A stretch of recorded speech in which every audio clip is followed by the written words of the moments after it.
Thank you for joining us for the Committee of the Whole meeting today on June 4th here at the Met Council. Glad to see everybody, and we've got a few important items on our agenda today. Before we get started, I will turn it over to Councilmember Lilligren. It is our practice to acknowledge and read the Dakota Land, Water, and People Acknowledgement. So, Councilmember Lilligren, I'll turn it over to you to open our meeting. Thank you, Madam Chair and committee members. The Dakota Land, Water, and People Acknowledgement. The Metropolitan Council acknowledges that the land we currently call Minnesota, and specifically the 7-county region, is the ancestral homeland of the Dakota Oyate, who are present and active contributors to our thriving region.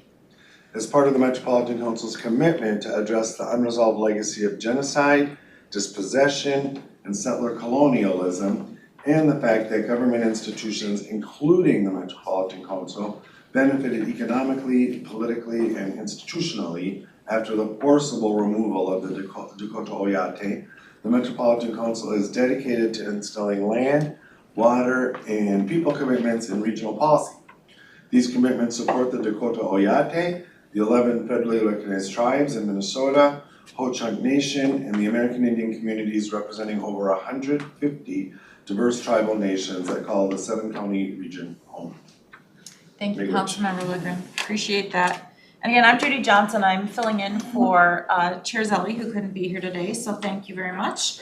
We'll move on to our agenda. We've all had a chance to look at the agenda, and if there aren't any corrections or additions or objections, without any objection, we'll just consider that agenda approved. With that, we have the approval of our May 7th draft meeting minutes of the Committee of the Whole. Everybody's had a chance again to read those, suggest any edits or changes. Is there anything that anyone wants changed in those draft minutes? All right, then, seeing none, I would entertain a motion to approve those draft minutes for May 7th. So moved. Second. Moved by Councilmember Tony Carter, seconded by Councilmember Lindstrom. Any other discussion? Seeing none, all those in favor say aye. Aye. Those opposed, no, and that passes unanimously. We now have the approval of the May 21st draft meeting minutes of the Council of the Whole. Again, everyone's had a chance to review those, suggest edits, any changes. So any discussion? Seeing none, then I would entertain a motion to approve those draft minutes for May 21st. So moved. Moved by Morales, seconded by Lee. Any further discussion? Seeing none, all those in favor say aye. Aye. Those opposed, no, and that passes unanimously. We're now on to the information item on our portion of the agenda, and we have a Beeline readiness presentation, and I'll bring up Frank Alarcon, who has been leading this effort and team. You can introduce yourselves as you're here today, so welcome. This is very exciting. I see we've got some swag here today, so extra vibe going on. So thank you for joining us. Thank you, Chair Johnson. Council members, really pleased to be here. My name is Frank Alarcon. I'm a manager of BRT projects at Metro Transit. This is my colleague Cody Olson, manager of public involvement at Metro Transit. So really pleased to be here to talk about the imminent launch of the Metro B-Line. And when I say imminent, I mean 10 days from now on Saturday, June 14th. As part of the June pick, we'll be launching the Metro B-Line. So today I'll give a brief overview of the B-Line just to jog everyone's memories. I'll share a recap of our construction work. I'll talk about operational readiness, and then I'll hand it over to Cody to talk about our outreach and marketing efforts, as well as all the festivities happening on June 14th around the launch of the B-Line. So the B-Line, as you all likely know, is the Lake Marshall-Selby corridor, currently served by the Route 21, which is the highest ridership local bus route in our system. Over 100,000 people live within a 10-minute walk or roll of this corridor. It's a very diverse corridor where over 40% of the population is BIPOC. Planning and engagement began back in 2019, and here we are 10 days out from opening day. The B-Line has a $74 million authorized budget. Like all of our transit ways, the B-Line is funded with a mix of funding sources. The largest single funding source for the B-Line is state bonds, especially those that came out of the 2020 legislative session. Additional to the B-Line budget is significant investment coming from our local partners to improve safety and accessibility and infrastructure quality across the corridor. So Hennepin County and the city of Minneapolis brought over $25 million to the table of these safety and accessibility improvements that we constructed as part of the Beeline, but additional to the Beeline transit infrastructure on Lake and Lagoon, and I'll show some photos of that in just a minute. And Ramsey County and St. Paul also brought some resources to the table to construct some additional improvements to Marshall Avenue at the same time we constructed the Beeline. So the Beeline service plan is very similar to the service plan that we have out on the street today for the D-Line. It features frequent service most of the day. The Beeline service day will start around 4 a.m. each day and wrap up at 1 a.m. with service every 10 to 15 minutes throughout most of the day. And the Beeline service, as compared to the Route 21, is expected to be roughly 20% faster. So addition to the launch of Beeline service on June 14th, several new local bus routes will launch that will provide local access along key stretches of the Beeline corridor. So those include the Route 27, the Route 38, and the Route 72, all of which will maintain some local service in the corridor and provide access to some key destinations that people connect to today on the Route 21. So our construction for the Beeline started in May of 2023, and most of it happened in 2023 and 2024, with some finishing up in 2025. All told, we constructed 42 new Beeline platforms, each of which has the full package of BRT amenities that's standard across our metro system. So that includes shelters that have heat and light, platforms with real-time signs and security cameras, and off-board fare collection. All of these amenities add up to an improved rider experience that feels safer for our customers while they wait for the bus. So in addition to the Beeline platforms, we've constructed 236 ADA accessible pedestrian ramps in the corridor. 55 traffic signals have either been rebuilt or upgraded. We've added 8 miles of bus lane, and all told, about a third of the Beeline route will be within bus lanes. We resurfaced 5 miles or 31 lane miles of streets, mostly Lake Street and Lagoon Avenue in Minneapolis. Underground, we've installed 12 miles of fiber optic cable to connect our Beeline stations to our network and provide amenities like real-time information and security cameras. And we've also constructed 1 operator restroom facility at the western end of the Beeline to meet our workforce's needs. So here are just some photos of how things are looking in these weeks leading up to opening day. This is the Marshall and Otis station. As you can see, especially in the photo on the left, the ticket vending machines and the fare card reader have been installed by our revenue operations department. Our marketing department has put down those yellow sidewalk clings indicating where people will pay their fare and board the bus. On the topic of fare enforcement and fare collection, our trip agents are positioned to provide that fare collection and fare enforcement service on the Beeline as they do on light rail and other BRT routes. This is a photo at Marshall and Cleveland. Very similar look and feel. You can see the Route 21 bus featured in this photo. In this area of Marshall between Wilder Avenue and Cretin Avenue, in the next week and a half or so, the Beeline project is going to be installing a temporary westbound bus lane. The reason is that this construction season, this spring, we've been witnessing a bit more traffic congestion, especially westbound, as a result of the MnDOT-led construction on Highway 94. Traffic is spilling over into parallel routes, including Marshall Avenue, and we've seen our buses slow down quite a bit. So as a mitigation to this additional transit delay, we've reached a consensus with the city of St. Paul and Ramsey County to implement a few more blocks of westbound bus lane on Marshall Avenue, and our crews will be doing that implementation in the coming days. Can I just ask one quick question? Mm-hmm. Where in that, so how will that all fit in there? So there'll be the dedicated lane, but then there will be the additional lane? Is that how? Sure, so westbound. It's already skinny in there, so just curious. Yes, thanks, Councilman Member. So westbound in this area, actually, if you look at the 21 bus in this photo, that's basically where this new bus lane will go. On this particular block that's shown in the image from Wilder to Cleveland, there's no parking there presently, so there'll just be some new signs and stripes to indicate a bus lane. On the two next blocks to the west, so from Cleveland to Cretin, there is curbside parking there, so that parking will be unavailable from 7 a.m. to 6 p.m. on weekdays to be used as a bus lane. Outside of those hours, on weekends and overnight, the parking will still be available. So that's why we're handling that. Yeah, thank you. Ironically, I have two adult daughters, one on the St. Paul side and one on the Minneapolis side, who live just blocks from this line. So I've been getting an up-close version as I've been driving back and forth. So it's looking good, yeah. Thank you for that. Thank you, council member. And I should mention that our outreach team that Cody's leading is getting out there in the community in the coming days to raise awareness about this temporary bus lane. Here's just another image now on the Minneapolis side of how things are looking at a typical Minneapolis station. These stations are really ready to go, just awaiting Beeline service.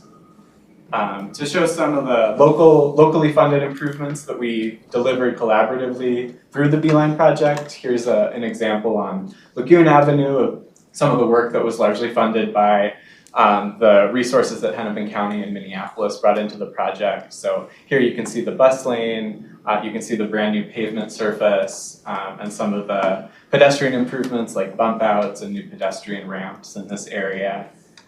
And here's an aerial shot of a pretty complex intersection at Lake and DuPont. So DuPont is where Lake Street splits into Lake and Lagoon and functions as one-way pairs. So it's an inherently kind of complex intersection, but with this redesign that we implemented as part of the Beeline construction effort, you can see there's very prominent pedestrian crossings and pedestrian refuges in this area. There's also kind of toward the right side of this image, you can see some stormwater features that help with stormwater. So really nice holistic redesign of Lake Street we were able to deliver as part of Beeline.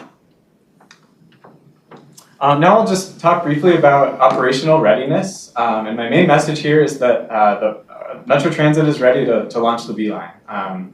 We've really gained a lot of institutional knowledge launching previous BRT lines, most recently the Gold Line, and we're bringing that knowledge and those abilities into the Beeline launch, and then later this year into the E-Line launch. So since February, I've been convening Beeline activation meetings where we bring together a representative from every group within Metro Transit and Met Council that has a role in launching the Beeline. And we come together to provide updates about what each individual group is doing, and also kind of report out big picture. So it's a good opportunity to keep everyone focused on their specific piece of launching the Beeline while also keeping in mind this broader effort and the grander picture. Also related to operational readiness, street operations is a really key department in standing up a BRT line. Street operations months before launch appointed a dedicated lead from their department. That's Amy Furman, who's been a point person on operational matters, and that's working really nicely. East Metro Garage is the garage that the Beeline will operate out of. They are ready to have this service operating out of their site. We procured 21 new 60-foot BRT buses for the Beeline. Those buses have long been received by Metro Transit, and they are ready for service. Some of them have already operated some service on the C and D lines and orange lines. We've completed runtime testing, which is a really critical step to inform schedule development. Our crews have been installing all the amenities at our stations, as you can see in the photo here. A couple of our technicians with revenue operations are installing a couple of ticket vending machines in that photo. And then our training department has been working hard to train our workforce on how to operate the Beeline. So they've developed a standard operating procedure, which is the second image on this slide. And they're in the process of training approximately 200 bus operators who will be operating the Beeline in just a matter of weeks. So with that, I will hand it over to Cody. Thank you. Excellent. Thank you, Frank, and thank you, council members. Again, my name is Cody Olson. I'm the manager for public involvement, and I have the opportunity to tell you all about some of the incredible work that our staff is doing to really bring the large change that Beeline is, bring that message out to the community and prepare the community and our riders for this significant change. The Beeline serves an incredibly diverse and dynamic community that has varying needs in terms of communication, outreach, and usage of this line. And so our goal for our outreach, marketing, and media is to really meet the moment of this line launch, both before, during, and after the launch of the Beeline. So in terms of how we are accomplishing this, with our marketing plan, we are both coordinating with our Less Stop More Go effort that stretches across the 2025 Metro lines, the Gold, E, and B lines. We're also really targeting BIPOC advertising and communications as part of this line, as well as our usual suite of communications involving targeted social media. We're really leaning in on print advertising and advertising in places that people will actually be and experience things. Just really trying to make sure that our communications are in front of the people that need to see it the most. Additionally, we're working with media. We had a news advisory go out yesterday about a media bus tour that will be happening on June 10th next week to really drum up some excitement about the upcoming line launch. Additionally, we've got kind of some examples of some of our materials out in the public, including, and I'll zoom in on the next slide here, we have a lot of multilingual marketing materials, particularly in Spanish and Somali, which are two heavily spoken languages in this corridor. This is an example of a mailer that went out to households within a certain range of the corridor that explains what the Metro Beeline is, how it's different than the Route 21, and how you use it differently. Our pre-launch outreach strategy is quite robust. It would take a while to highlight the hundreds of hours that staff have been out engaging with the community about these changes before they happen. But one of the key new strategies I wanted to highlight here are our financial partnerships with community organizations. We are currently paying 3 community organizations that cover the entirety of the line to do their own engagement with the communities that they serve, to tell people about the launch and service changes. We've trained them on how to teach people how to use the bus. And this also has a primary focus on non-native English speakers as well. We're doing an incredible amount of in-person outreach, pop-ups, flyering. We're also not forgetting about our internal frontline staff. Our drivers receive a lot of questions about the Beeline and will on opening day. So for that effort, we are making sure to educate drivers and other frontline staff on this new line and how to communicate with customers. We're also doing quite a bit of ad stop engagement at both future Beeline stops as well as stops that are going to be eliminated as part of the elimination of the Route 21 and going to be served by new routes on this line as well. And now we get to talk about some of the really fun stuff. You are all invited to our grand opening ribbon cutting ceremony on June 14th. We hope to see you there. The ribbon cutting and speeches will take place at Union Depot, the East Plaza, so in the back of the building. We will have ambassadors on site to help guide people towards this celebration. The main event includes a photo op and media coverage and speeches from elected officials. Then directly following that, there will be 2 separate community events, one at the East Plaza right afterwards and the other at Lake in Chicago. There will be a special event direct bus ride that will go between the 2, but the Beeline itself will be running the whole day. It starts very early in the morning and will be running, so people will have options to go between the 2, but if you want to have a direct route between the 2 celebrations, we will have some direct buses. And those events start at 11 a.m. and more information on those here. So again, there's 2 of them. They go from 11 a.m. to 2 p.m. at Union Depot and at Lake in Chicago. We'll be featuring a number of family-friendly activities, including music, games, community tables, food, as well as Midtown Global Market has very generously offered to sponsor free rides on the Beeline on the first day on June 14th. And outreach does not end after Beeline launches. This is a pretty significant change for the community that it serves, as I mentioned, and so we are really leaning in to make sure that after this launches, that our staff and our agency is reachable and able to answer questions that people might have. Continue our community relationships. We've built relationships with different organizations over 5 years during the course of this project, and keeping in contact with those organizations, attending events, and doing presentations with them will be ongoing even after Beeline launches, as well as a lot of promotional communications, encouraging not only people who use the line to continue to ride this route, but encourage new riders to try this new option as well.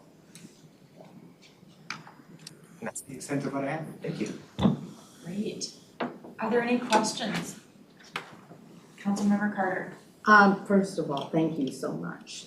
The planning and the work that has happened is commendable, particularly during the construction within my district. I have to say thank you so much for the open ear. And I've said this before, thank you very, very much, Cody in particular, for your work along the line with neighbors and with organizations, and for all of your support for Metropolitan Transit.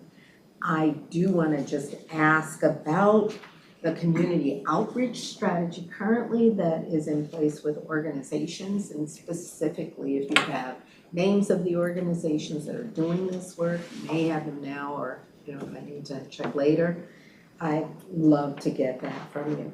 And then the temporary guideway, bus guideway. I know it's about I-94 construction and it will help us through that. Now, do you know about what period of time that will be over? 2 questions. Sorry about that. Great questions, thank I'm you. greedy. Do you want to start with this thing? Sure. Thanks, Councilmember. I'll start with your last question. So the expectation and then the understanding we have with City of St. Paul and Ramsey County is that in late 2025, as that I-94 construction winds down, Metro Transit will restore that temporary bus lane to its current condition. All right, thank you. I know there's some wonderful pros and also some questionable cons as well, so thank you. And Councilmember, to your question about the organizations, currently we are partnered with 3 organizations, the Lake Street Council, the Minnesota Somali Community Center, and Union Park District Council. We put out a request to, I believe, 30 plus organizations and offered this partnership opportunity. And those were the applications that came in and were successful in coming through. Great, thank you. And could I just extend that to ask how long they have been working? So they were just trained last week, and their contracts go until approximately July 14th. All right, thank you. Great, thank you. Any other questions? Councilmember Barber and then Lee. And then. Thank you, Madam Chair. Just a comment. As you all know, I'm very fond of this particular line.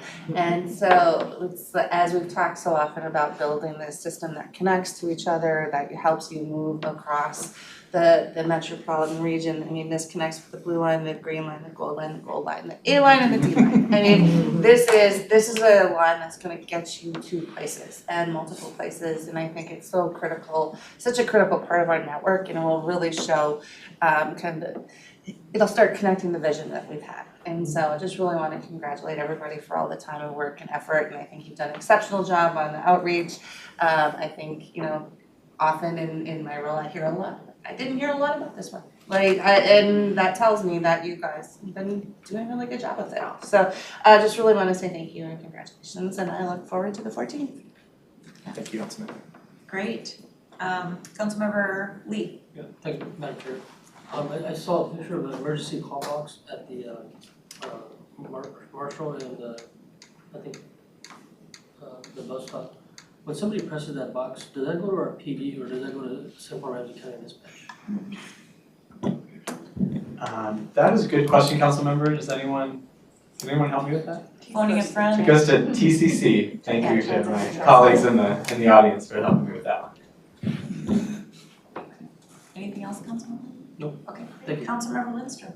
Yeah, thanks. I just wanted to double check that you're aware that there's another big event happening. Yes. Okay. Yes, thank you, Councilmember. Yes, we're aware of that there's a rally plan kind of near the area of St. Paul College on the day as well. Right, great. The last one of these, our LRT was like sardines. which is a good thing. But bumping up our ridership. But yeah, right. Good for you to know for planning. Yep. It's gonna be a very busy first day. Yeah. Thank you for that. Any other questions? Councilmember Osman. Thank you, Madam Chair. Thank you for the this information. I think it's a great project, and we're looking forward to see on opening day. I have a comment about the during the construction time. There's a fair amount of frustration from the business owners, especially when there is a closure of the intersection. So what we learned from that experience? Great question. Thank you, Councilmember. And during construction of Beeline, it was certainly a common thread that we heard from business owners and from the community was around frustration with construction. And I think during this project and others, some of our key lessons learned as part of these projects were really around getting accurate communications out of communications that are both accurate and detailed on the impacts that people can expect, as well as a request for us to look into different ways to support businesses going forward. And so both of those are ways that we are moving forward in future projects and making changes in order to make sure that we are more responsive to community needs. Thank you. I'll just piggyback on that. Maybe I'm channeling Councilmember Vento. We've had those kind of that feedback for years whenever we come through, no matter what it is, right? Cities get it, everybody gets it, MnDOT gets it. So yeah, if we can continue to compile anything new to help mitigate the negative impacts that they're having. I know sometimes we have signs that say businesses are open, or maybe there's a QR code to make sure people can get updated hours, or I don't even know, but I think that's one of the concerns too, is just on behalf of those small businesses, sometimes, especially coming out of the COVID, and if they were around during the Great Recession, it doesn't take much to really unsettle a business and impact negatively their customers coming through their doors. So keep that in mind. Thank you. Any other questions? Councilmember Morales.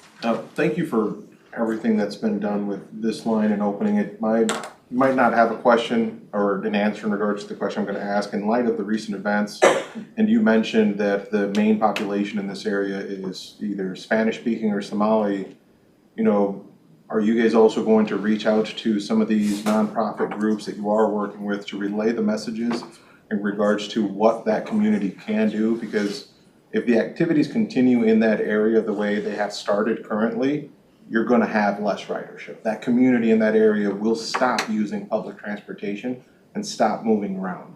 Just want to make sure that we have a game plan to reach out to those communities that we are working with to see what we can do in regards to what their rights are, or what to do in case something does happen, or whether it comes with our staff that are operating the bus, or it's trip agents or anything like that. Thank you, Councilmember. It's definitely something that our team is acutely aware of, having been out in the community, and some of those fears, and it's been a recurring theme, obviously, kind of a distrust of government, or an ability to not trust, kind of government officials. And so really our partnerships with community organizations that are trusted in the community is one of the best ways that we can do that. That is why we put resources towards financially supporting organizations that we work with, but also we have been reaching out to those that we have worked with for over 5 years on this project to provide presentations to both their membership as well as their staff, just to kind of help answer questions, relay concerns, and also teach people how to teach other people how to use our service as well. But it is a challenge we're going to need to overcome, especially in light of recent events. Thank you. Yeah, great question. Thank you for that. Councilmember Cameron. Just a comment, and I do really want to echo both the comments of Councilmember Osman and Councilmember Morales. Those are really, really important points that I'm glad that they brought them to this forum. The comment that I had was just a hope that in addition, as we're thinking about those two really important points, one other piece is that we sold the real estate connected to Midtown Global Market with that station area there. And part of that is that this line is coming through, and so what I would say is that I would love to see connection to community and particularly connection to multimodal transit and making sure that we're emphasizing, multimodal transportation, that we are emphasizing those connection points, the connections to community there, and that we still have a strong presence in that area for the reasons that both my fellow council members have mentioned, as well as opportunities there for multimodal transportation and connection points. We talked about other line connection points, but also other opportunities to biking, to walking trails, all of those things. Great. Yeah, and will that kind of information be made available too in the FAQs or along the line for again that multimodal connection into this corridor? Thank you, council members. I'm not currently aware of the status of multimodal connections in our FAQs. It's something we'll have to look into, and if it is not in there, it's something we'll look to add. Okay, great. Any other questions?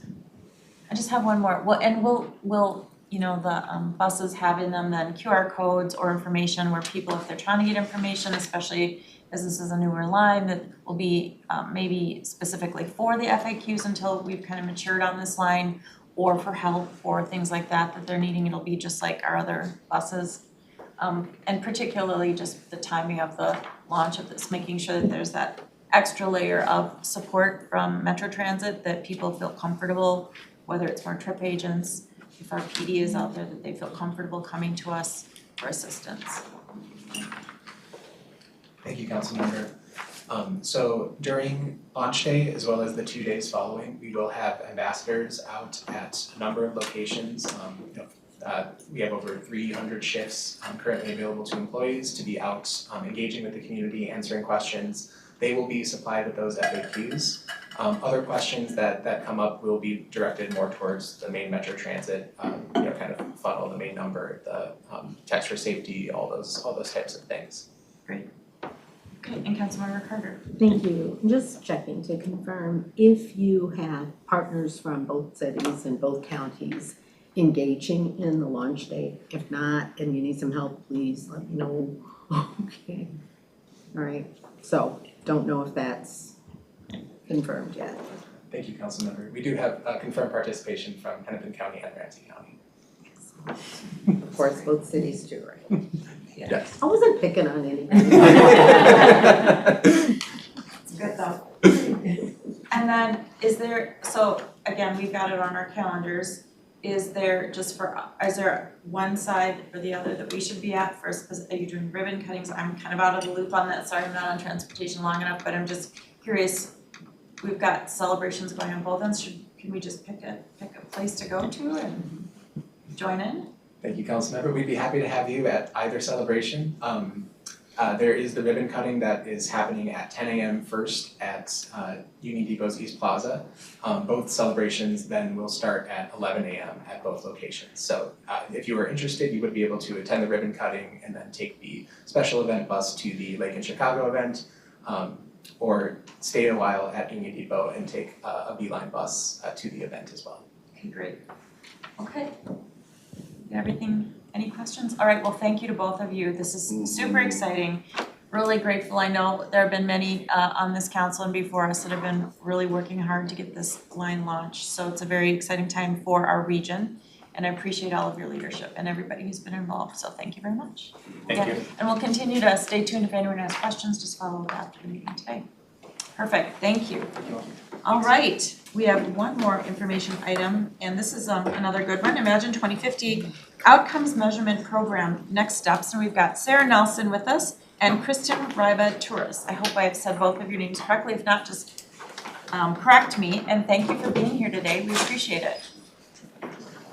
Thank you. Let me just get settled here for a moment. Okay.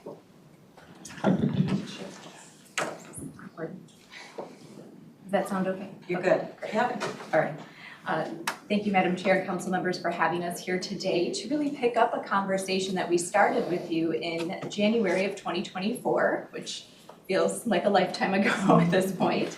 But we are really excited to continue the conversation and to also bring what our team within the Community Development Research Department does is really focus on user-centered research products. So we are interested in how we can better leverage information and connect it to purpose and audiences.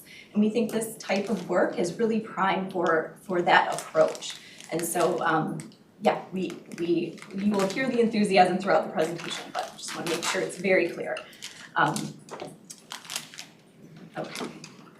As far as what we have planned to discuss with you today, we are officially sunsetting our 2040 indicator projects. So we, with the adoption of Imagine 2050, now is of course the time to do that, and we are focusing on the future and what we can do with our 2050 program. But before we do that, we want to make sure that we close the loop on the work that was started under Thrive MSP 2040 and the various 2040 policy plans.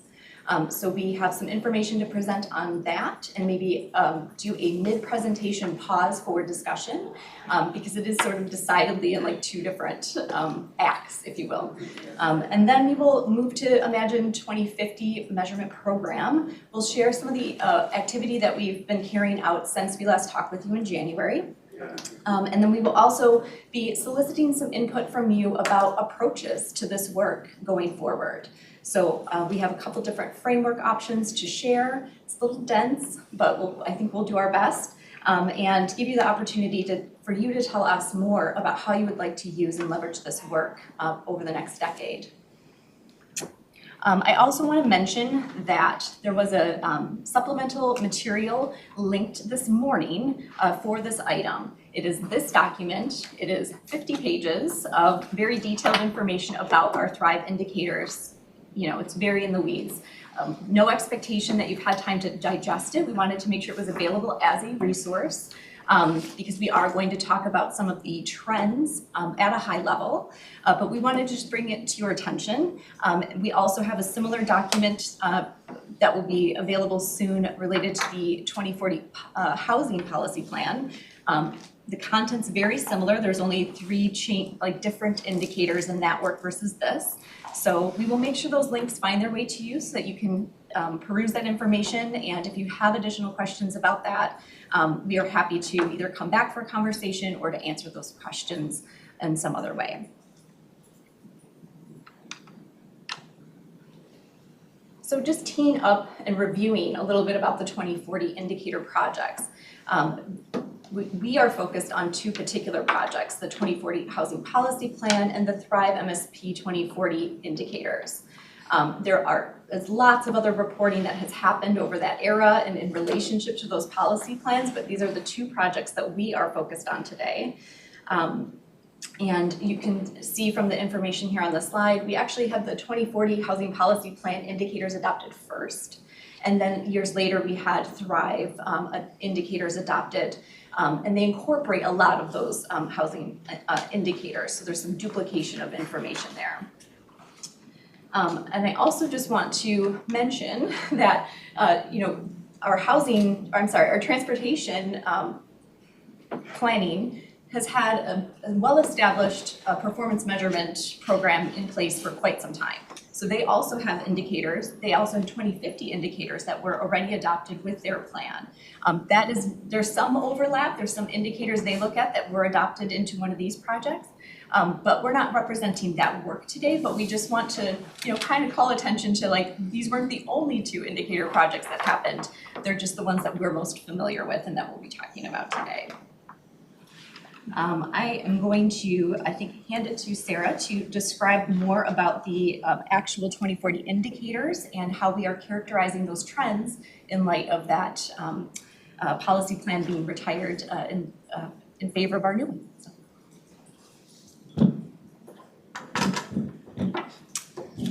Thank you, Kristen. Madam Chair, council members.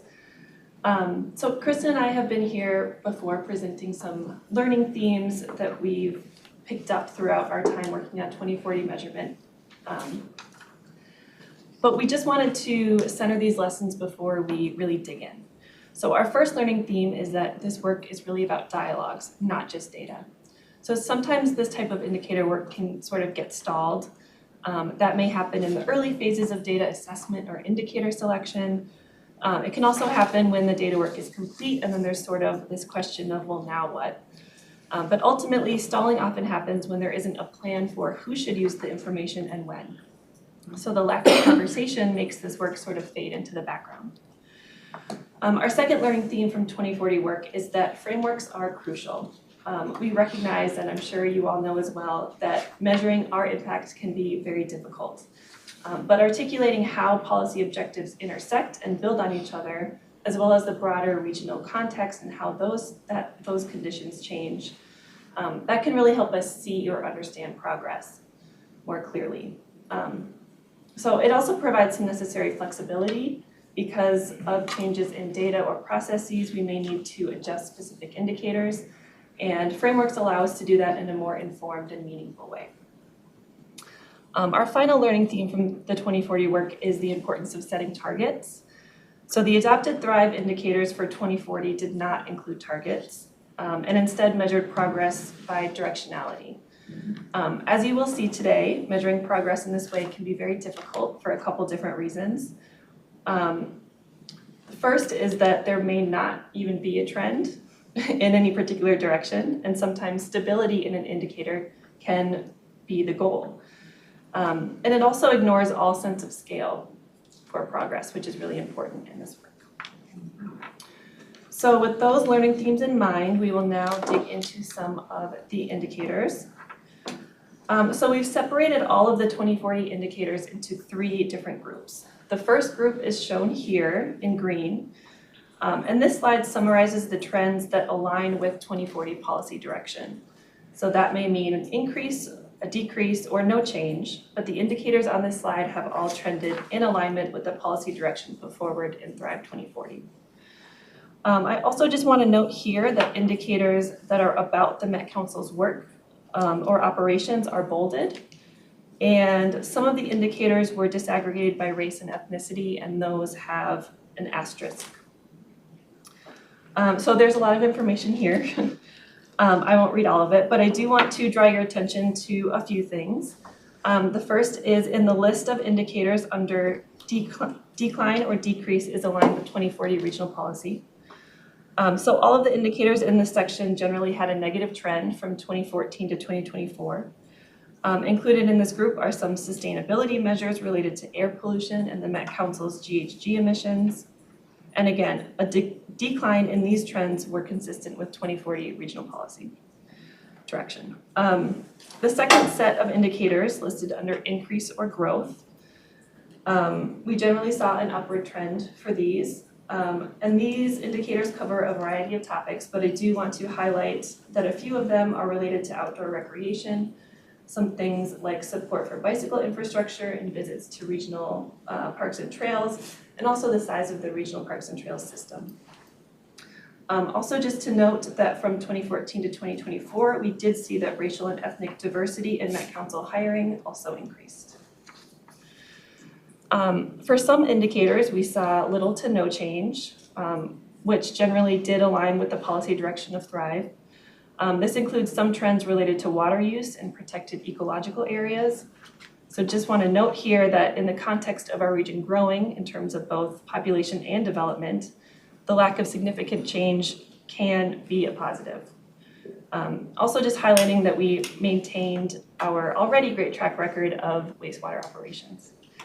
And again, all of the trends on this slide were in alignment with 2040 policy direction.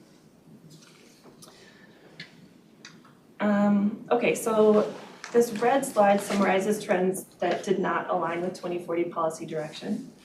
Again, to be consistent with Thrive's approach to indicator work, we've separated them out by directionality.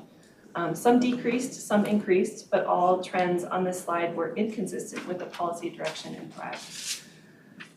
The top set of indicators trended down, and again, I won't cover them all, but some of these indicators related to short commutes, job accessibility, and mode of commute. And some of these indicators were likely influenced by changes in work patterns related to the COVID-19 pandemic. We also included racial and ethnic diversity in Met Council promotions here. And we don't necessarily mean that the overall diversity in promotions has gone down. But what we do mean here is that when compared to the demographics of the Met Council's workforce, there is a trend of underrepresentation that did not improve. In the second group of increase or growth on this slide, we see a few different topics of information. Among them are trends related to racial and ethnic inequities in both housing cost burden and commute times. And again, the growth in these trends do not align with Thrive policy direction. So the final category for Thrive indicators are those with trends that were sort of difficult to categorize. Some, like the top 3 listed, couldn't be characterized due to the indicator design. So these indicators either included areas in the analysis that changed annually and without discernible direction, or they summarized sort of like a share within a share, which muddied the underlying dynamics and trends. We've also included the share of commuters who travel less than 20 minutes to work by race and ethnicity here. Generally, these shares did trend upward, which does not align with the policy direction of Thrive. But it's really difficult to unpack because of all of the moving parts. So these differences in commute times across groups reflect where people live, where they work, their transportation options. Additionally, one indicator related to the Met Council's Underutilized Business Program, or MCUB, could not be characterized due to data limitations. And just a final note that for wastewater expenditures spent on preservation and rehabilitation of infrastructure, for that indicator, we did see high shares in each year, and we may have achieved the outcome intended, but because there wasn't a specific target and there is some annual variation, we didn't want to assume progress or success. Can I ask just one question too? Yeah. How does COVID, impact all of this? Because every 10 years, it seems like there's something going on that's a major thing, right? So just briefly, how do you take that anomaly and then factor in, or you're just dealing with data and just saying, here's what's happening with everything else that went on in the world? Madam Chair, I appreciate that question. You'll see in our report that we have included kind of an annotation to the chart that calls out where COVID, you can see trends that dipped. Now, some of those trends rebounded, right? And so, we can kind of talk about sort of the rate at which they return to a baseline that was established prior to COVID. But in other instances, we see those declines, and that's the end date of our period that we're looking at, and we can make mention of that. But if we're solely relying on this directionality strategy, then we do kind of end up with some funky characterizations, to be frank, based on the data and how it has reflected that like significant disruption. So Thank you. yes. Oh, There we go. Tiny frame.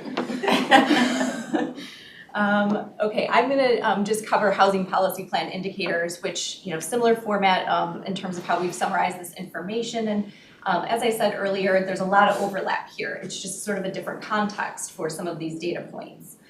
So again, here in the green box, we see trends that did align with the direction of the 2040 housing policy plan. Those include cost burden at a very high level. So we saw a decline in cost burden for all households in the region. And then we also saw some increase in the share of new residential construction that was affordable, as well as some increase in homeownership rates, again at that high level of all households. When it comes to measures that were inconsistent with or did not move in the direction we would have liked to see as we think about the 2040 housing policy plan, we see the share of needed affordable housing that was built here. So just to kind of explain how we have one thing up top and one thing below, is that we saw improvements, or we saw improvement in the share of new housing that was affordable, but we were still quite short of fulfilling the allocation of affordable housing need across the region. So that indicator gets characterized as a inconsistent with 2040 policy, because we had hoped to see more affordable housing be built and more of that need be met. And then I would just assume too that all the COVID money that came in and the stay on evictions, keeping people sheltered and in place during that time, all that data would be probably bolstering some of this trend.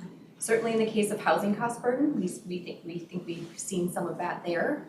In addition, we did see a bump in construction with regard to affordable units, particularly in some of the more deeply affordable areas. So, but again, we're very high level here. We're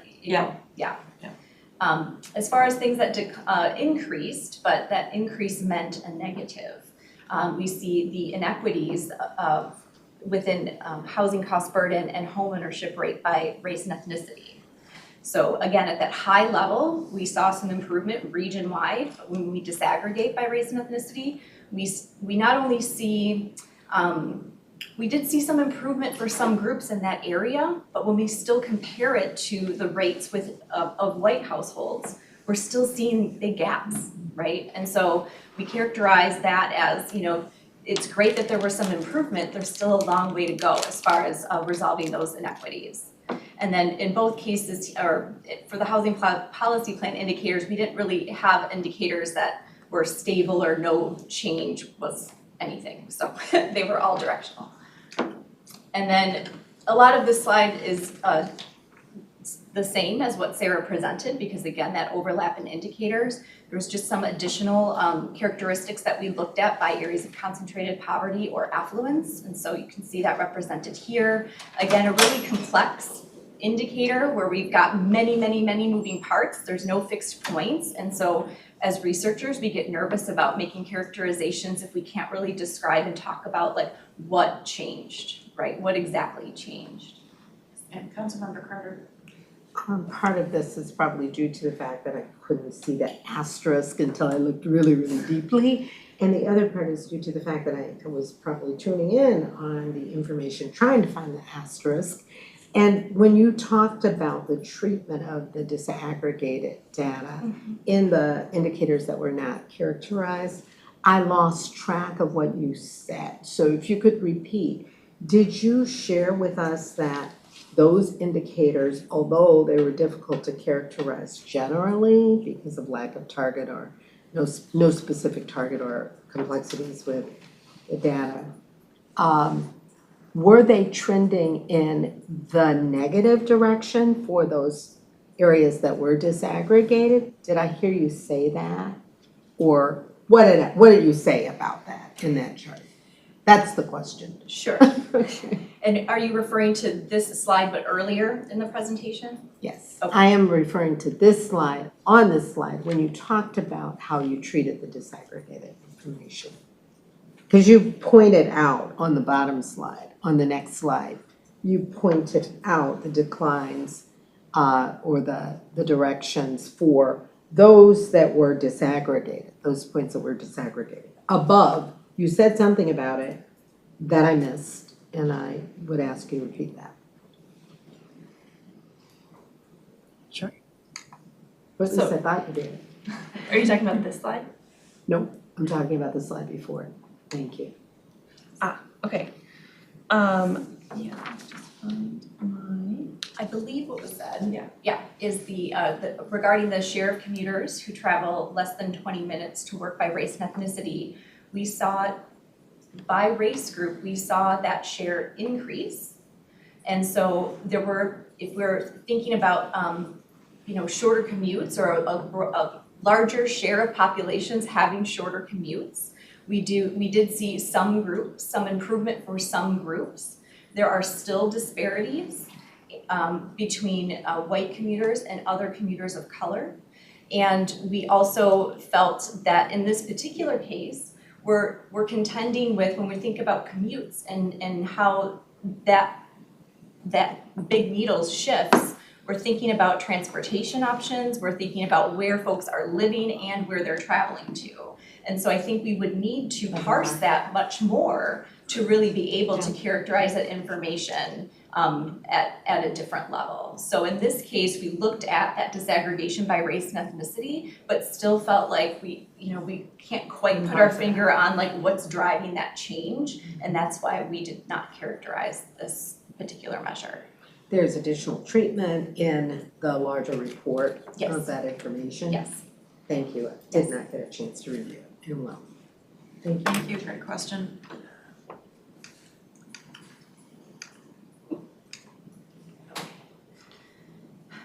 So we won't necessarily retread too much here, but just to mention that in the housing policy plan indicators, there were some measures regarding our LCA program and the number of housing units and affordable housing units that program has supported. Here is an example where we have a competitive grant funding program that has, different funding available year to year. Different projects and applications come in, different things are funded. There are priorities, there are criteria, but when we look at the chart of this information as a time series, over time, we see variability in a way that makes it difficult to categorize, right? So, we can't sit here and tell you that this moved in a positive direction. We funded a lot of housing, a lot of affordable housing. That is a positive. But in terms of, again, how this information was developed as far as an indicator program, when we try to look for directionality here, I'm not sure that we have a definitive something to say. But, this good outcomes here, but just not necessarily in this like trend analysis format. And I'm assuming, again, we're studying our data. Yes. We're not seeing how we did on retaining naturally occurring affordable housing, what other entities might have been doing that were outside of our programs and things like that. Correct, that is correct, thank you. So this is the moment at which we just wanted to pause and recognize that was a lot of information, a lot to kind of catch up on and take in. But we also want to appreciate that, taking a step back and looking at this as a collection of information. As we're sitting here giving you this final report about what happened with regard to our 2040 policy plans as described by this set of information, we wanted to ask about like what might you find useful about work like this with like this as an example. What might be missing as we sit here talking about this? What do you wish we were telling you that we're not quite telling you today? Because we think that can be really informative as to like how we think about the next era of this work and how we can build from here. And of course, we will gladly take questions about specific data points if we can answer them. I will say that we've had many data contributors to this work, and so Sarah and I don't own the subject matter expertise of everything that is in this document. And so just want to put that caveat out there that we will do our best if you do have questions about anything specific. So again, to reframe, you're looking, what can we take or learn or our expectations around this that might carry forward? Correct. And, feedback. Yes. So what, anybody from the council, feedback? Councilmember Tyrone Carter. Yeah, one of the things that, of course, when I see reports like this, I look for, especially when I see the negatives, I'm looking for recommendations as, is there gonna be a follow-up study to try to find out, even develop some recommendations and things like racial, ethnic equalities of household experience, housing cost burden, and inequities in a home. A classic one is inequities in home ownership rates. We've been chasing that dragon since go back to the 40s, and so are there some new ideas around that we're going to be pursuing, or new solutions try to address some of those? I mean, everyone knows about the imbalance in terms of inheritance and things, generational wealth, and it's all, most of that is tied to housing inequities. So it is something we should continually look at and try to develop some solutions. And even if we get to the point where we're kind of throwing things against the wall, to try to find out what sticks and what does work, not just here, but where we have analogs. So. That's a great question, and appreciate that, because you're right, we've been chasing that one to forever. And also, a lot of what we do is in the rental space. We're working on some housing ownership opportunities and things like that, but a lot of our programs eventually are largely developing rental opportunities, which are very important, but also don't get to your point where you're building generational wealth, so. Councilmember Tony Carter. And I don't know if we're coming back with answers right at this point, so forgive me if I'm interrupting. I would also chime in on the comments that Councilmember Carter 2 just just suggested. I am always anxious to understand where we believe we are and where we think we need to be and where we're heading. So these indicators are very, very important. And the comments about not having set targets, you know, I don't know if it's a target I'm looking for, but I am looking for something to understand how good or how bad this picture is and how urgent the change will be for us. So even as we think about common measurements among cities of our size and characteristics, you know, where are we? It would be helpful to understand if there are common measurements and, you know, platforms that we can use, where we think we are and where we want to be. You know, do we want to be leading in this area? Maybe in some areas we don't think we're capable of that right at this point, but we can have discussion about what our needs are and how we get to where we think we want to be. You know, even in the setting of targets, which I hope we will get to, you know, I believe that this information about where we are amongst our peers can be helpful as we think through it. You know, that I certainly want to get better everywhere, you know. But as we understand the challenges and as we stack ourselves up against neighbors in this nation, and even as we look abroad, you know, there's some neighbors who are doing some pretty wonderful things that can be helpful to us, and we're doing some pretty wonderful things that can be helpful to our friends and others across the United States. So if we can bring in those kinds of discussions to inform our work, it's helpful. I don't want any excuses, of course, for why we can't get there, but we want the realities in front of us. So I look forward to getting to the place where we are able to say that our targets reflect our goals and we really are working on that. And hearing back how we're doing over the span of time. Nothing changes very quickly, but maybe there's some things we can change pretty quickly too. As in partnering and understanding as we've been trying to, our role in that wealth creation space, you know, and what can we do as partners in this region in order to move some of the needles that we do not directly impact. So long words, I hope you can get something out of that. Yeah.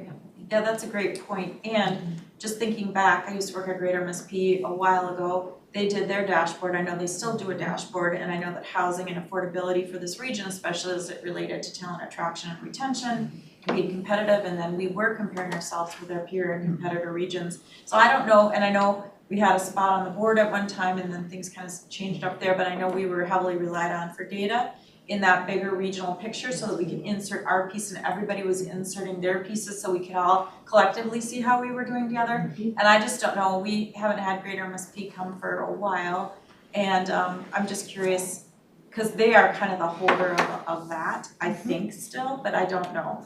But it's the, I think the aspect of we control some of this, but we don't control all of this. And I was at Prosperity's front door for 18 months. That was a project that was coming out of the Dayton administration because they had that affordable housing or housing task force.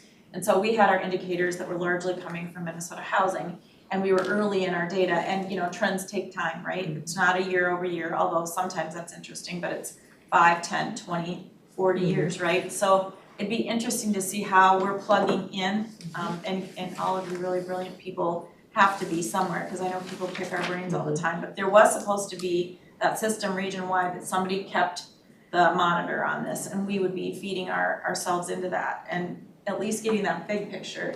And then of course, we would be adjusting when we would get our own feedback on things. So I just throw that out there because it's been in place, but I just don't know if Greater MSP has pivoted at all away from that at all, so I don't know. We can find out, somebody can find out, right? Oh, okay, thanks. I just think that's important. you. Oh, yeah, please, Thanks, Madam Chair. I can just speak to that a little bit. We have been working with Greater MSP. We are involved in a working group to revise and update their regional indicator dashboard. So we are working with Greater MSP, other folks in the region working in that indicator space as well. So yes, we are plugged in and we are keeping tabs on it. So, yeah. And I'll get off of this real quick. Do you know, do they still, I think they still, maybe they just have, I know they have their annual meetings because I used to help plan them. But you know, whenever they release that dashboard, I don't know if any of us have seen any of that data recently, if we've been invited, but thank you for that, and it's good to know we're still engaged. So maybe that'd be, you know, inviting somebody in from that organization to talk a little bit about that in the future would be something this group might want to know about. Councilmember Wolf. Thank you, Madam Chair. I've been around this hamster wheel a couple of times. Yeah. And there's always, you know, big interest when we first get indicators and then they peter out and we don't hear about them anymore. But like here, most cities will be continuing to develop under their 2040 plans for at least 3 more years.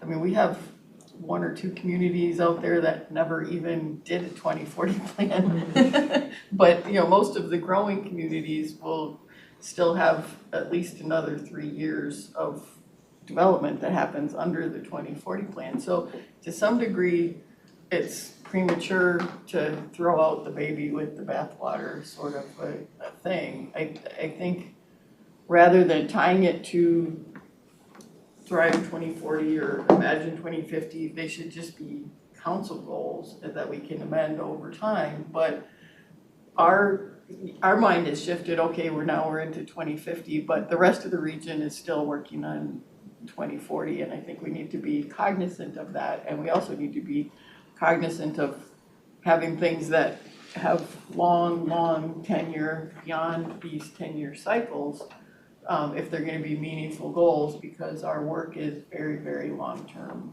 work, if that makes sense. I think it's important to not gauge by how much money is spent, because that doesn't necessarily mean value. You can write checks and not get much in return, and that's not success. So, you know, getting away from dollars spent, I think, is an important thing to work on for the next set of indicators. Thank you. Thank you, Councilmember Wolf. Councilmember Barber. Thank you, Madam Chair. Not been around quite as long as Wendy, but similar themes of how this functionally works. When we look at this and we look at these indicators and we go, okay, so these things didn't change. Well, now go look at our 2050 goals and what we've talked about, because we knew at a base level that these were some of the things that hadn't shifted. So it's this information that actually informed what became our 2050 goals. So it doesn't mean we're ignoring them or we're doing this. We've actually rolled them a little tighter into our work going forward. And so in the 2040 plan, there was some of that, like we noticed like there were changes from 4 indicators from the last one that got rolled in, and that's how it's kind of a rolling cycle that these things get built into. And then whoever comes along to pass the 2060 plan will do the same thing and say, hey, they did this much, but we can do more. And that's sort of how I look at it, at least in my technical engineer brain. Yeah, very good. Thank you for that. Anybody else have any comments or questions? Feedback for them at this point? All right, then seeing none, we'll move on to part 2. Yes, thank you. And that was all very helpful information. Really appreciate those thoughts. Oh, gotcha. Thank you. Okay, so now we will pivot and start looking forward towards measurement for Imagine 2050. One of the core regional values is accountability, which states that we are effective in our work and achieving measurable outcomes. So this work is really about defining the Met Council's impact and the changes that we are seeking in the region through Imagine 2050. Measurement work is key in building trust with our stakeholders and the region's residents, and it's also an important tool for continuous improvement. It allows us to identify where we are not achieving results and where we may need to change course. As I'm sure we are all aware, Imagine 2050 was adopted as an integrated document that includes regional plans or policies for transportation, water, land use, housing, and parks and trails.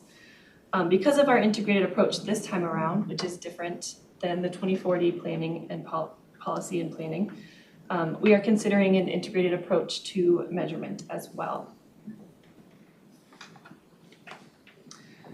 So now we'll touch a little bit on what this program looks like and sort of the guardrails around it. As part of this effort, we are facilitating the proposal and adoption of an Imagine 2050 outcomes measurement amendment. You may recall placeholders for measures in the Imagine 2050 plans. With the exception of transportation, that plan did include measures in their approved documents because they have an established program already. But this amendment will fulfill those placeholder commitments in the other documents. We will talk a bit more about that process in the next slide about the upcoming work. But this measurement program will also include the development of data infrastructure and documentation, the coordination of updates. We are also planning to develop user-friendly reporting tools and helping to facilitate annual stakeholder engagement about measurement. Now some of the limitations. This measurement program will not serve as a comprehensive evaluation of a specific policy, program, or action's effectiveness. We simply do not have the capacity or, quite frankly, the expertise to do that. The Met Council's audit department or external evaluation studies are still the right approaches to that work. And just to be clear, this work will also not replace any other reporting. It may support that work, may overlap with it, or perhaps provide some helpful context, but it won't replace any reporting. Okay, so here is a summary of the measurement program work plan. One of the earliest pieces of this project involved reviewing peer and local indicator projects for inspiration and sort of flagging some duplicated efforts. In 2024, we also began brainstorming outcomes with staff. This has really been an ongoing and iterative process. So we've been working closely with policy teams since the drafting of Imagine 2050. We also hosted 5 cross-divisional workshops centered around the goals of Imagine 2050. And during these workshops, we put all of the relevant objectives and measurements on the table and just started thinking about how they fit together. And through these workshops, we started thinking about a framework for how measurement efforts might intersect. We also started some of the external engagement with stakeholders. We met with the parks implementing agencies, we met with LUAC and Metro Cities. In these meetings, we received feedback about specific measurement ideas and the general direction of the measurement program. In 2025 so far, we have completed the final updates for the 2040 projects. Additionally, we organized and continue to meet regularly with a staff working group that is focused on 2050 measurement work. This is a cross-divisional group of folks who are from different policy teams who are thinking about this work in an integrated way. And of course, today we are here to share updates and get your input on the program direction. Looking forward through 2025, we plan to refine ideas into feasible proposed measures with support from staff and technical experts. We also plan to host 1 or 2 stakeholder listening sessions. And these will include a cross-section of external stakeholders, and we'll be seeking input to further refine measurement ideas. But this work will culminate into action, and that is adopting an amendment to Imagine 2050 that includes the measurement program. So right now, we hope to come back to you with a proposal in the 3rd quarter and complete the adoption process by the end of the year. Okay, so another pause. Those are the 2050 program updates and planned actions. Are there any questions about this program or approach, or anything you'd like to share at this point before our last? Any questions, thoughts? All right, seeing none, we'll keep going.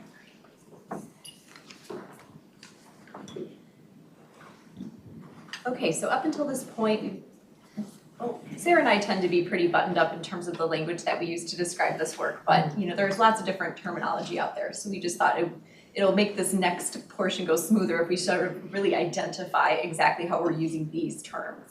So when we think about regional indicators, those are those high level, population level measures that are the big needles that we're trying to all move, right? They're usually there to provide context and build that shared understanding about past trends and current conditions. Thinking about measures, there's Met Council measures. Some might refer to that as like Met Council performance measures, for example.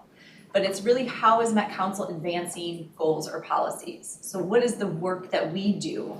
What is, how are we specifically contributing to these efforts? So you can see a list of examples here, but we just want to make that distinction. We saw some of those measures in the 2040 work. And there are many other sort of presentations and reports that you see that include this type of measurement work. So it exists, it's just not necessarily usually brought into planning and policy indicator work. And then there's regional measures. So getting a better sense of what are local partners doing to advance 2050 goals and policies. So in both cases, when we're thinking about measures, we have sort of an actor established, like who is doing the work and what are they doing, versus indicators that we think of as just broader pieces of like tabular data, for example. As far as regional measures go, I have an example because I recognize that this can be a little abstract when we just talk about it at this level of conversation. But annually, as part of the Council's Housing Policy and Production Survey, we ask local governments to identify, we have a list available and then they can offer their own information about like what are the tools and programs and on the ground work that you're doing to facilitate affordable housing production. And that information is collected annually. It's compiled in a report card that actually goes to the state. It's part of the statutory requirement. So we're surveying local governments. We're getting sort of a landscape of what is happening out there on the ground that it relates to a goal that we all share. And so that is the type of sort of measure when we're talking about regional measures. That's the kind of work we're talking about. How do we capture more of what is happening a little bit downstream from Met Council? One quick question too, and I know that was a housing example.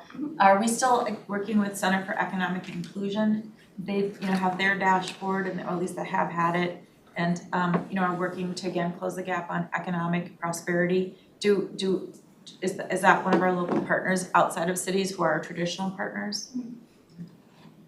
I can't speak to whether or not we are actively working with them at this point. We are certainly aware of their work and their indicator work. Yeah. That was a great, wonderful disaggregation of information and some really rich information there, but I'm not quite sure what the status of our partnership with them looks like at this time.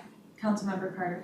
And I might add that I know the Center for Economic Inclusion had approached us regarding some of the work and partnering to actually incorporate that work as we move forward. So the status there, due to capacity issues, caused them to come to us. I've been on that board, so I'm very aware of that work having happened.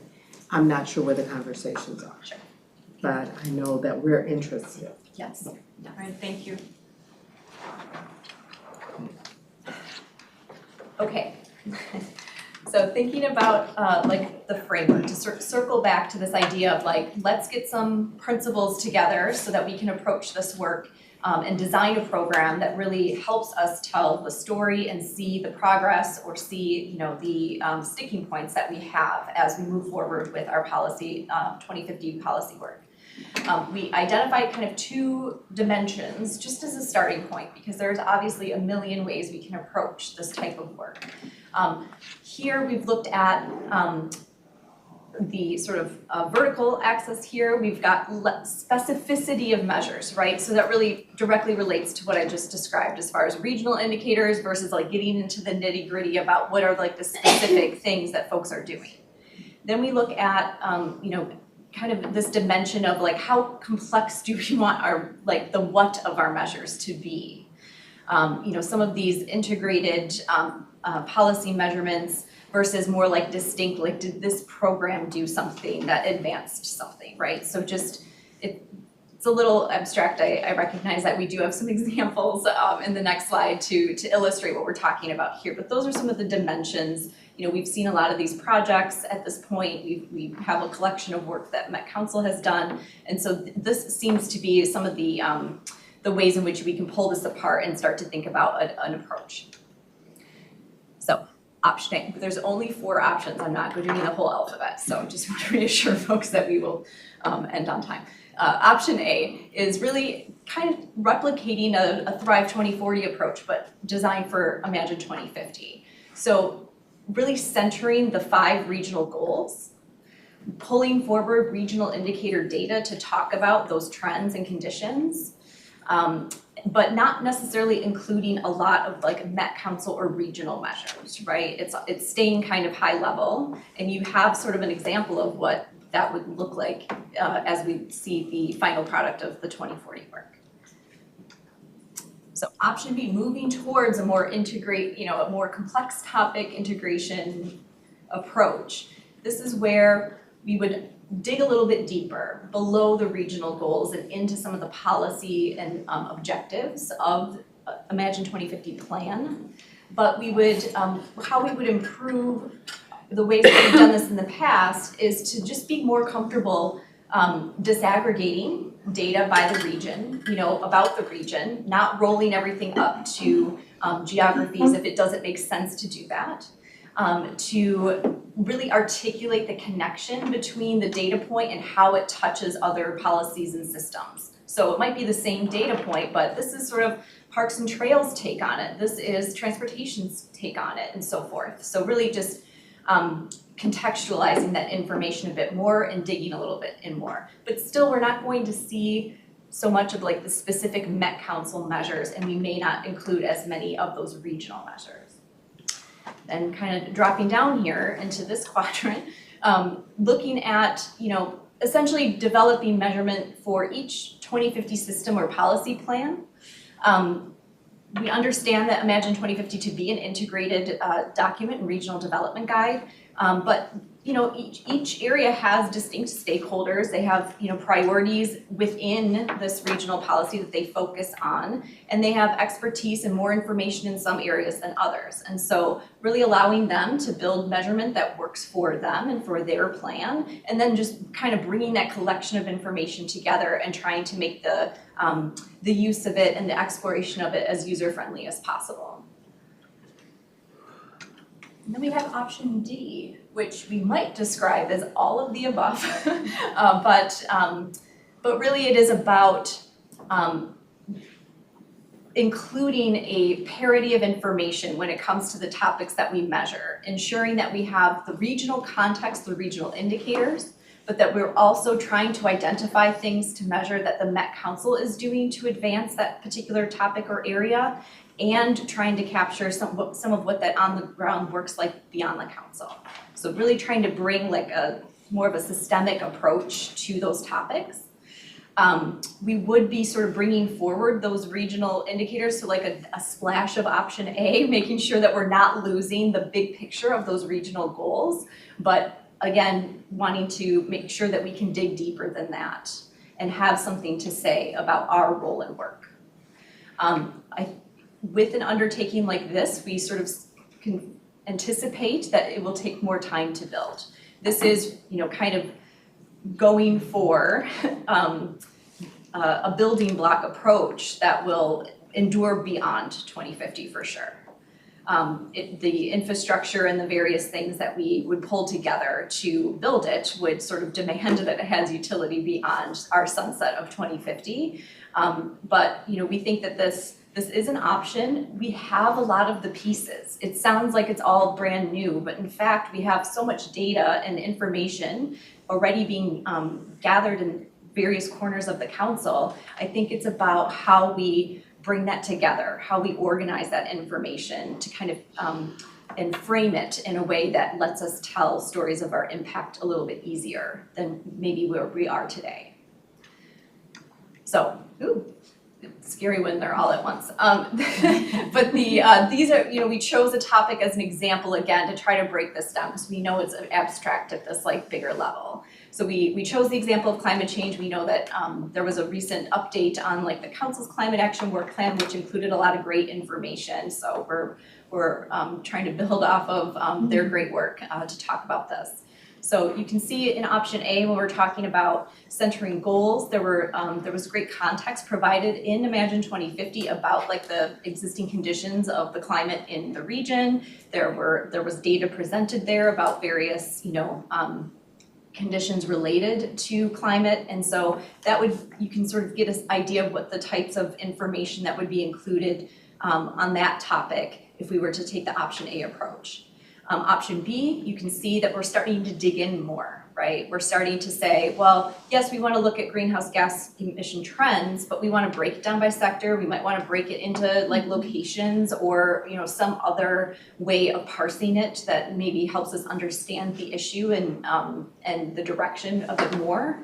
And you can see some other examples of the different types of information. So, taking on the integration or the complexity, but also, not rolling it up to a level that obscures it again, if that makes sense.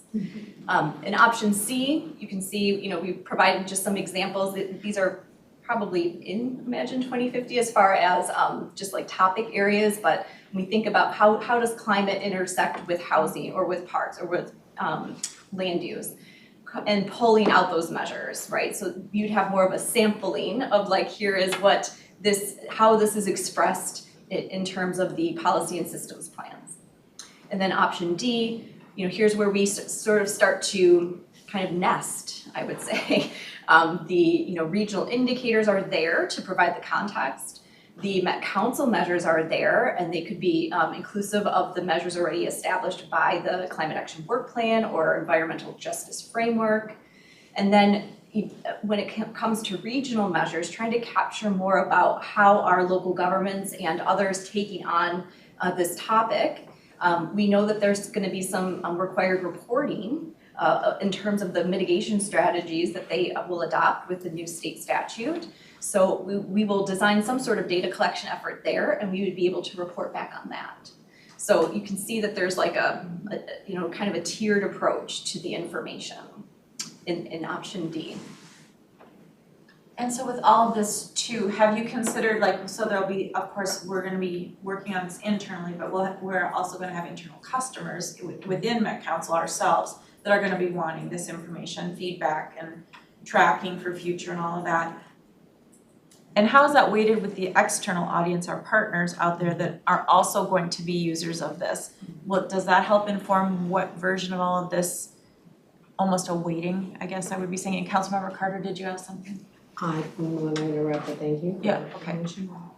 So I like the questions that you've put up, and also similarly am wondering how it interacts in all the different communities. And communities, sectors, divisions, whatever the case may be. It seems to me like these aren't really options, but they are methods. And I think probably methods that we will use in, in different ways.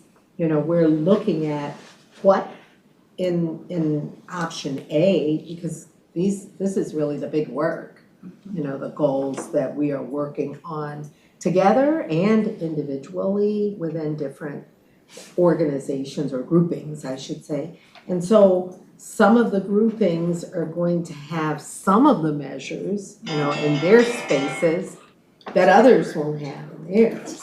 So they're gonna look different depending upon what space you're in, but we're all still working on those goals in option A as we do that work out in different sectors, or in option C as we do that work in different areas of the Metropolitan Council, or in option D as we do that work together as a region and understanding our role in the Metropolitan Council. So I feel like there are options only in that they appear here differently, but they're really needed in each area. We have to understand how we're doing against the big goals, how we're doing across different areas against the big goals, so with different measurements, how we're doing in our departments or divisions, key work areas, and how we're doing as partners in the region. So am I right to assume that we're gonna have to have some representation of all of these? Madam Chair, Councilmember, I do agree with you. I think for us, it's a matter of prioritization because this is, you're looking at the team right now. Now, granted, we work with so many of our colleagues Right. to facilitate that, but I think we need a starting point. And so, if we think about how to, which of those starting points feel the most appropriate for this type of program. And this is just a way of kind of organizing what some of those options could look like, right? So starting point, to my mind, as we have organized this work around our goals, seems to be option A, has to be how we point the direction. And then how you guide that work out to looking at sectors or looking at divisions or our various policy plans or being a partner in the region. You can't do all of that work, but we have to have a way to guide that work, and it seems to me our essential guide are the 5 regional goals. So that's how it hits me at this point. I realize you have to do that work and organize that work in such a way that others can uptake it and reflect it. And I think you selected that as A for a reason. That's stay there. Thank you, Councilmember Carter, really a lot of thought put into that because it's complex, but still focusing on those goals of 2050. Any other thoughts? Councilmember Lilligren? Yeah, thanks, Madam Chair. Thanks for the report and work on this. And it's exciting, right? We're building, we're refining our approach, we're improving our approach based on our experience. And when I was listening to Councilmember Carter talk, I thought she was kind of going in an option D sort of direction. And certainly the foundation of the 5 regional goals. But for me, it's the integration and from many sources. And so if we were gonna pick one, I would pick option D, acknowledging that just at least in my public policy career, we're always looking for those relationships, right, of those integrated data approaches, and it always seems to take forever to kind of figure those out and to build them out. And so that's why I don't even know if within the life of Imagine 2050 we would be able to fully realize an option D model, but I feel like we can make progress to that. So we would have, the option, our 5 goals, and then to layer more on. And I just feel like the Met Council members of the future would be grateful to have an integrated model where you can really look at the relationships between our work, our partners' work, other work in the region. So I would favor a more integrated approach. Thank you, Councilmember Lilligren. Councilmember Barber? Thank you, Madam Chair, I completely agree with that. I think that, even looking at the option A version, which is what was done with 2040, was the first time that they kind of looked at it that way and put things up publicly, like there was an indicators dashboard, I remember, right? And where we had some of that, but now I think it's taking that next step and kind of connecting them together and seeing how these things play together, because I think all the goals are lofty goals, but they're hard to measure things because they're lofty, where all the details are in between and not distinctly in one bucket or the other. Yeah, thank you, appreciate that. Any other thoughts? I think the one thing I would add is, first of all, I said to Phil, do they have a requisition from our people to do this work? So as chair of management, I wanna know about that, because this is a heavy lift, especially going in option D, it's deeper, wider, right? But I just wanna appreciate everything that's been said. And I think that this is really, as it lives on, because, we're gonna continue to build from it, I think it's gonna have more staying power as it evolves over time for not just us, internal and external customers within the council, but as we then are connecting with our external partners in the region. So that's just my thought. The only other thing I thought of is, and I don't know what your time frame is to figure this, direction out. But you've got the major committees that you could kind of also bring it into a committee level discussion, which I'm sure you will be doing that, or some, Lisa, of course, is great about connecting it to that committee level, but you might get some more robust feedback in that setting, kind of in each of the divisional works, even when there's cross collaboration there as well, and even management, because we have to make sure that everything is funded, and we've got that big picture, and it does eventually bring in the DBE discussion, not that you'd be tracking that, but that's kind of under our purview. Councilmember Lilligren? Yeah, thanks, and you just prompted me to, I really appreciated when you presented the options in the abstract and then when you inserted a real goal.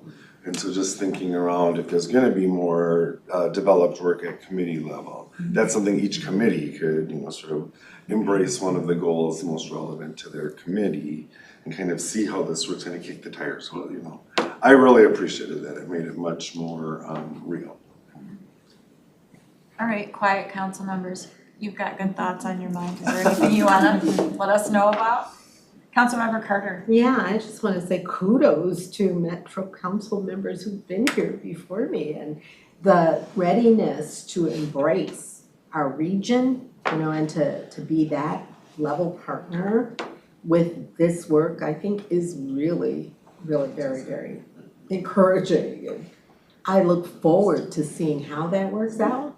I haven't been here to go through this with you before, but I really, really hope that we're able to hear back from you what that construct looks like, what that actual framework looks like, in keying into those regional goals and allowing us to establish our role and then divide that work out in the ways in which you've shared here. So thank you. Thank you very, very much. All right. So I think we know we don't have a full council here. And we've got certainly council members that probably have some, maybe they'll be watching this on replay or maybe they're at home watching now or whatever it is. But again, maybe just to touch base with the major committee chairs or others to provide feedback. I kind of looked at Peter and said, how about the environment? How would you see one of these playing out? He goes, I really have to think about that a little more. So maybe just letting some of this absorb. But I think you guys are amazing. I think I speak on behalf of all of us here to thank you for bringing it forward in the manner that you did. I think was really laid out very well so we could track with you along the way, because it's a big concept. And I appreciate, too, moving from 2040 to 2050 and then bringing our partners along, because you're right, they will be living in 2040 world for a while yet as they start to work on their 2050 planning. So hopefully that transition though isn't an abrupt one. It's just an evolution and I think an expansion with more certainty on what we're trying to do for our partners, if that makes sense, based on their feedback as well. Yeah. Just to respond to that quickly, I do think that I'm hard pressed to think that we're not going to have measures around affordable housing or like some of these things we will see again. It's just how do we contextualize it? How do we frame it? And what additional pieces of information make it richer and make us, the understanding more shared and more actionable. Yeah. Also, just to respond to something that Councilmember Carter said with regard to, who is I think you even said who is this for? How do we weight the different interests that folks might have? And I think that's a key question that we kind of also have, or that we're grappling with, is a little bit about who exactly is this for? This isn't sort of your internal strategic plan that you're using to make day-to-day decisions, but at the same time, it is important to have internal buy-in and for it to be useful for an organization and not just for external audiences. Yet we also want to make sure that there is a connection there too. And so I would just throw that back out there as a question to entertain, as you said, as things get absorbed and before we maybe come back and talk again. Yeah, So. I think that's wise. And certainly the affordable housing advocates, have their forums all the time. So I'm sure we're always part of that. We all are part of that stuff, right? So that's important as they kind of see what we're doing. But I would also say, not solely, of course, but the legislature should really understand the important role I think that we are playing in our work here, but on behalf of the region. I think there's so much good that we do here that some of this stuff gets lost because it's deeper layered, right? And it's very process oriented and research oriented, but I think this is the kind of stuff, I don't know what all the other regions around the country are doing. I'm sure we're the best, but you know, this I think again is just about making sure that whatever we're putting together and creating, it's useful, right? And so there's a lot of different audiences that want a lot of different things, and we can't do everything for everybody. So maybe again, just checking in with some of the people that aren't here and some of those committees to really hone in on what those folks who are really keyed in and dialed in on some of our specific goals can advise. Any last thoughts, questions? You can always check in with them after the meeting tonight. Okay, well, thank you for being with us. We really appreciate your hard work. We need to clone you, that's on the agenda for the management hearing. But no, we know you work very hard and we don't want it to go unnoticed, just like everybody at the council, but this is really important work and I couldn't even begin to do it, so thank you. Smart people, appreciate that. All right, there is no other items to come before us on this agenda tonight. Is there anything pressing? All right, seeing none then, meeting adjourned. Thanks, everyone. Thanks, Judy, good job. Thank you. Thank you.